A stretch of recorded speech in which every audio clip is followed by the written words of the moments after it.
Hello guys, welcome back to my YouTube channel Devbhoomi vlogs.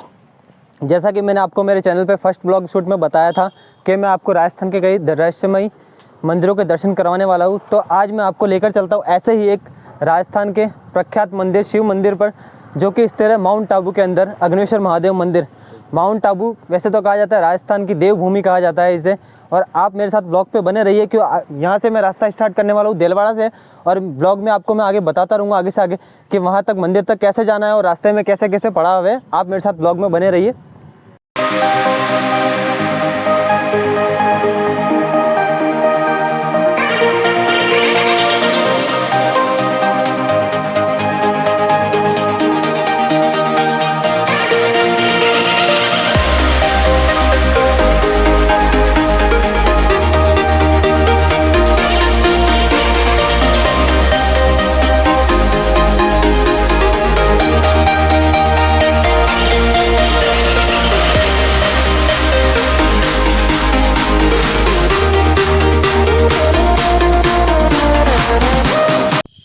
तो friends, हमने finally हमारा bike का सफ़र पूरा कर लिया है। अब हम यहाँ से स्टेप हैं ये चढ़ के हमें मंदिर तक जाना है।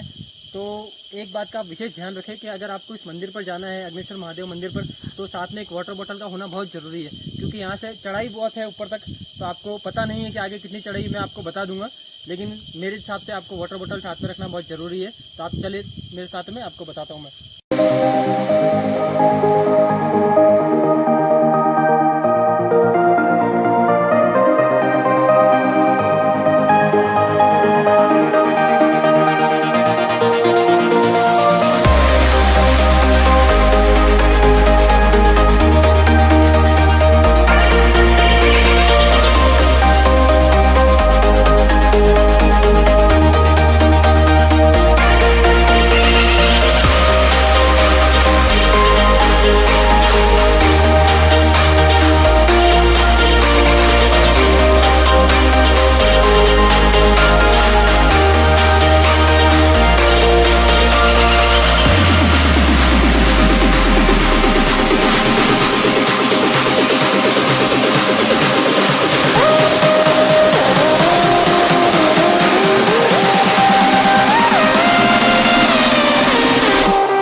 फाइनली गाइस, हम पहुंच चुके हैं अग्निश्वर मंदिर पर।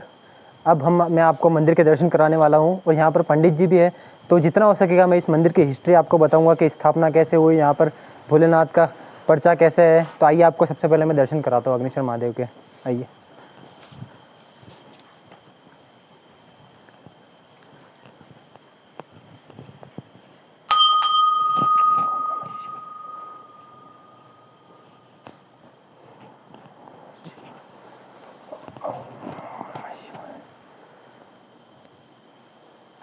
भगवती मान के बैठना पड़ेगा। अंदर आ जाओ ना।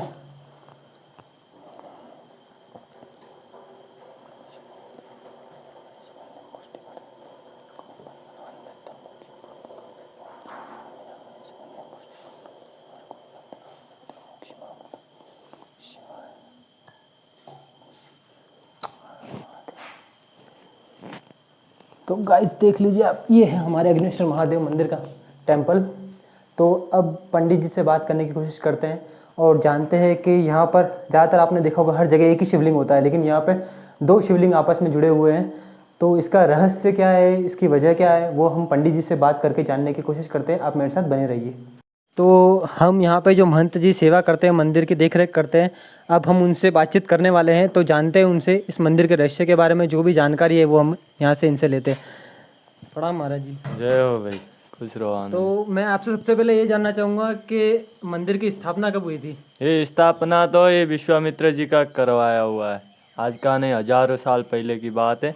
और ये जीर्णोद्धार श्री तुलसीगिरी जी महाराज ने इसका कराया है। तुलसी जी गिरी जी महाराज जैसे कि आप बता रहे हो, तो आप उनके शिष्य हैं? हाँ जी, शिष्य। और ये गादी परंपरा से चलती आती है शिष्य के पेट पे, अच्छा। समझे नहीं। ये गुरु आश्रम है। और ये अग्नेश्वर महादेव का ऐसा है, किसी समय पे भील और भीलनी की कोई कहानी आती है, उस समय की बात है। और वो दोनों ने ही शिवलिंग स्थापित किया हुआ है, उसके बाद में विश्वामित्र जी ने तब किया है। और इधर ही गंगा है, अखंड रहती है, भले ही गर्मी हो या सर्दी हो या बारिश हो। अच्छा, गंगा जैसा कि आप बता रहे हैं, सामने कुंड बना हुआ हाँ है। जी। आइए आप दर्शन कराइए हाँ, हमको एक बार। कुंड के चलिए। दर्शन कीजिए। तो फ्रेंड्स आप देख सकते हैं ये कुंड बना हुआ है, इसे महाराज जी ने बताया गंगा कहते हैं। तो इसके बारे में भी इनसे जानते हैं क्या कहना चाहते हैं ये अखंड जल है और कहाँ से आता है इसका कोई पता नहीं। आसपास ये, और ये चोटी के ऊपर है श्री अग्नेश्वर महादेव। सर्दी में हो बारिश में हो, कभी भी जल खराब नहीं होता। और इसमें नाग भी रहते हैं अंदर। अच्छा। हाँ, बड़े बड़े नाग भी रहते हैं अंदर ही। जो इसको दर्शन होना हो उसी को दर्शन होते हैं। तो सर्दी गर्मी बरसात ये पानी हमेशा ऐसा ही रहता है, ऐसे कभी रहता सूखता है, नहीं ये है? महादेव की कृपा है। जैसे महादेव जी रहते हैं तो उनके साथ गंगा भी रहती है। सही तो बात है। वैसे यहाँ भी महादेव जी है और गंगा भी प्रत्यक्ष है। बिल्कुल बिल्कुल। हाँ। और ये इस कुंड को कहाँ से किसने बनाया, ये सब कुछ जानकारी देना चाहेंगे आप? ऐसा बताते हैं कि बहुत साल पहले यहाँ हवन हुआ था। हवन हुआ क्या था? हुआ था? हवन। हवन। देवी देवता लोग है ना, उस समय पे यहाँ हवन कर रहे थे, तो उसके अग्नि है ना जल रही थी, मतलब खत्म नहीं हुई अग्नि। अच्छा। तो वो अग्नि शांत करने के लिए और इंद्रदेव ने ये ऐसा बताते हैं कि इस कुंड में जल स्थापित किया है। इंद्रदेव ने जल हाँ, स्थापित किया। कि आगे आने वाले समय में भी कभी खत्म नहीं होएगा। खत्म नहीं होगा। हाँ, तो उस समय पे अग्नि धधकती होगी। देवी देवताओं ने यज्ञ किया दानवों से परेशान होके। हाँ। तो वो यज्ञ की जो अग्नि थी ना वो इसमें रह गई। अच्छा। हाँ, तो वो रहने के कारण पूरा विनाश हो रहा था। अग्निदेव प्रज्वलित प्रचंड रूप ले रहे थे ना, तो उसी कारण से पूरा विनाश हो रहा था। तो ये अग्नेश्वर महादेव इंद्रदेव ने, सब देवी देवताओं ने इस अग्नि को शांत करके इसमें जल स्थापित किया हुआ है। हाँ, ये अभी कभी सूखता भी नहीं है। और 12 मास आओगे तो ऐसे का ऐसे दिखेगा। और नाग भी रहते हैं अंदर बड़े बड़े। सालों से गुरु महाराज जी के, हमारे गुरु जी के हाथों से चेतन किया हुआ धुना है। 80 सालों से ही चेतन ही रहा। हाँ, और कैसे बीमारी हो चुटकी भर भभूति में ठीक हो जाती है। ठीक है, तो आइए चलिए आपको मैं धूनी के भी दर्शन कराता हूँ गाइस। ये हमारे अग्निश्वर महाराज जी की धूनी है, जिस पे कभी इनके महंत तुलसी गिरी जी बैठा करते थे। अभी ये अखंड है। पंडित जी का कहना है कि यहाँ पर अखंड जलती है, ये कभी बुझती है। और यहाँ की भस्म से अच्छे अच्छे लोगों के रोग दूर हो जाते हैं। चालू ना। तो जैसा कि हमारा श्री अग्नेश्वर महादेव है, बड़ा प्राचीन, आज का नहीं हजारों सालों से, समझे नहीं। और ये शिवलिंग ऐसे का ऐसा है, गुरु महाराज जी ने ये मंदिर का जीर्णोद्धार कराया हुआ है। और चमत्कारिक महादेव है, एक जो लोटा जल और एक नारियल से महादेव प्रार्थना स्वीकार कर लेते हैं। हाँ, ऐसे हमारे चेतन महादेव है, अद्भुत महादेव। ये जो शिवलिंग है ये प्राकृतिक है या किसी ने स्थापित की ठीक है? है, ये शिवलिंग आज का नहीं हजारों साल पुराने। और शिवलिंग भी एक काला है और एक सफेद है। अच्छा। शिवलिंग के रंग भी दोनों के अलग अलग है।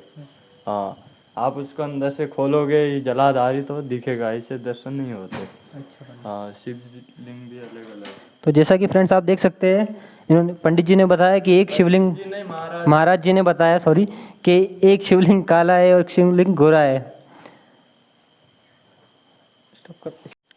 तो दोस्तों मैं इस वक्त खड़ा हूँ मंदिर के स्थान पर ही। यहाँ पर जो तुलसी गिरी जी महंत थे जिन्होंने इस मंदिर की स्थापना की, जीर्णोद्धार किया है, जैसे अपने पुजारी जी ने हमें बताया है। तो ये उनकी गुफा है जहाँ पे बैठ के उन्होंने तपस्या की थी। तो ये बंद रहती है, इसके अंदर जाना किसी को भी अलाउ नहीं है।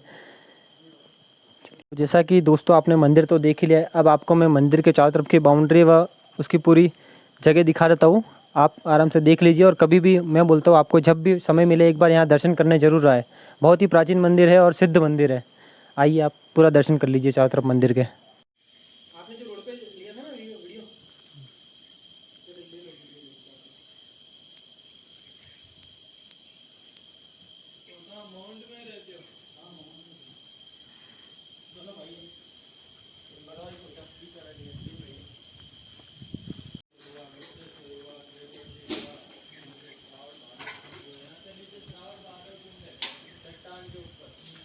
ऐसे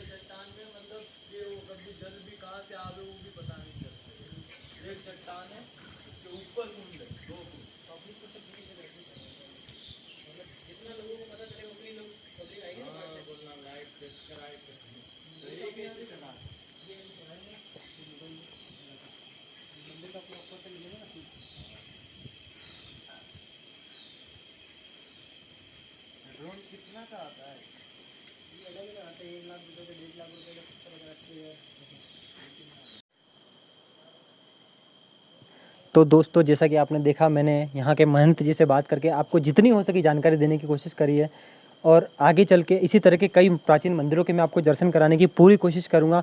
और कहीं जगह आपने देखा होगा मंदिरों में फ़ोटोग्राफी कैमरा अलाउ नहीं करते, तो हमारी पूरी कोशिश रहेगी कि जहाँ भी आपको मंदिर के दर्शन कराने जाऊँ तो इसी तरह के लाइव चला के या पूरी तरह से वीडियो की जानकारी दे के आपको उस मंदिर की पूरी हिस्ट्री बताने की कोशिश करूँगा। आपका सपोर्ट मेरे साथ बना रहे, मैं यही चाहता हूँ। इस चैनल को ज़्यादा से ज़्यादा लाइक शेयर और सब्सक्राइब करें। Thank you so much.